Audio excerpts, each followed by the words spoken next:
development? First, I must say that governance is all about developing policies, impacts, and doing things that will help to improve the system or the citizens' life.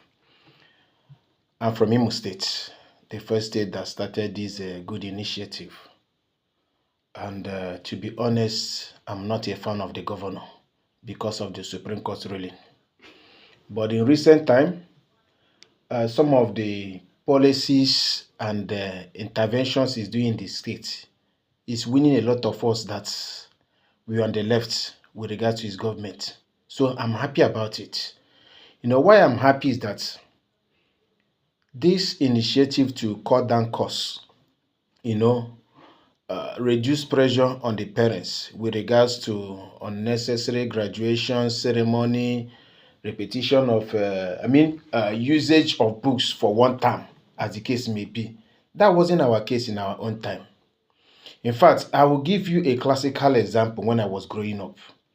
Then what we used to iron our school uniform was charcoal iron. Irons. You understand?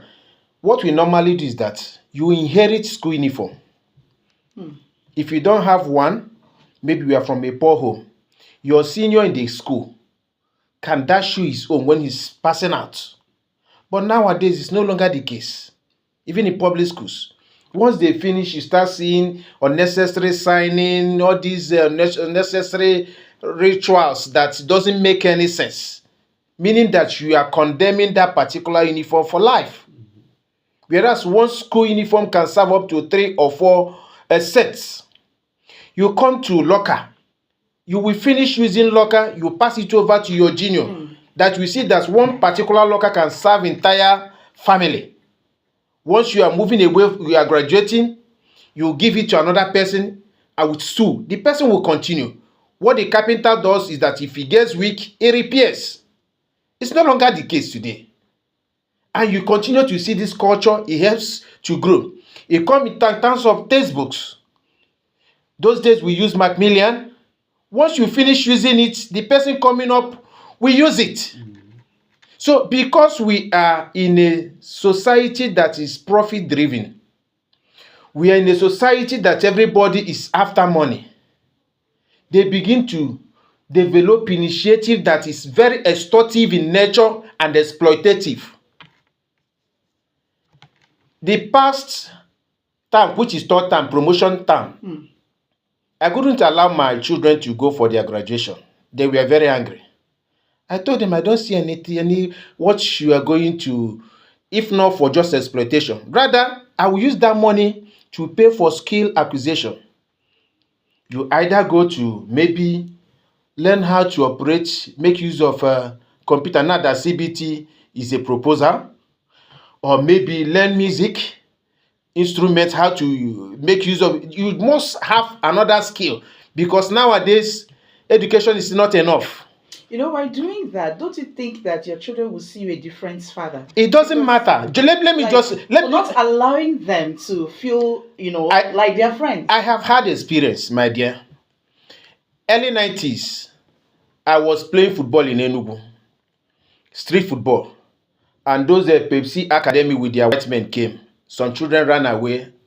I stayed behind. They snapped me as one of the MVPs. Before I could get home, my father had already gotten the news that others ran away. I want to be a vagabond. I received the beating of my life. But those who proceeded in playing, the likes of John Otaka and the rest, they are somebody today that even I can't come close to where they are. You understand?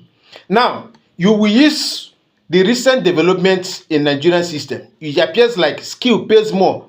And that is why it looks like nowadays you to begin to use phrases that are very unacceptable, telling you that school is a scam, but it's not a scam. But the government at the center is making it look like. If a student will go to global stage to represent Nigeria very well, and she's coming back, they are giving the student 200,000 naira, and perhaps you learn a skill, how to kick ball or do one sport or the other, you are coming back, you are receiving 150 million naira as equivalent. What does that tell you? If somebody who is unable to read or pronounce his name will become a governor, or pronounce figures will become a governor to decide for you. You that is a professor that read out the results, we after reading out the results won't letter you are going on a strike because of agreement you signed since 2009 or the case may be. It shows you there's a very big gap. So government subnationals, either from Imo, Anambra, Ondo, as the case may be, are being innovative. That's why I'm giving them thumbs up. If only other subnational, other states will emulate what they are doing, honestly, we'll get it right. All right. So, Doctor